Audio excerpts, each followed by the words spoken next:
Hi, parents of St. James. It's Mother Storm. Several of you just in the last month have come to me asking me about how to get your kids to pay attention in church. And my answer to that is don't worry about it. Just get them to church, let them bring a book, a crossword puzzle.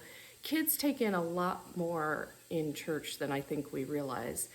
When I was in divinity school 20 some years ago, I learned under Gretchen Pritchard, who lived in New Haven and is a very famous Christian educator in the Episcopal Church. And she used to talk about how engaging worship is to children, especially liturgical worship the way we do in the Episcopal Church. And we don't really quite appreciate how much they're tracking and following the contours of the service.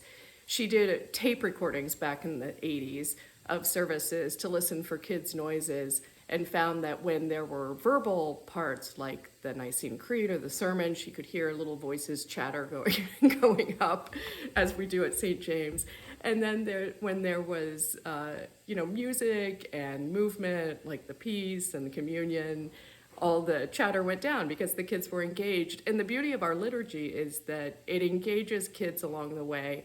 And when it doesn't, it's okay for them to color or do crossword puzzles or read books. I grew up in a strict evangelical church, and I always brought a stack of books to church and sat on the floor, used my seat as a desk, and it never bothered my parents.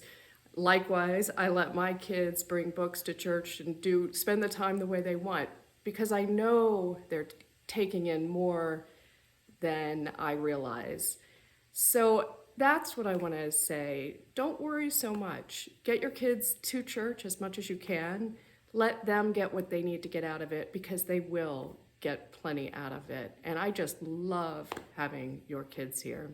I hope this helps.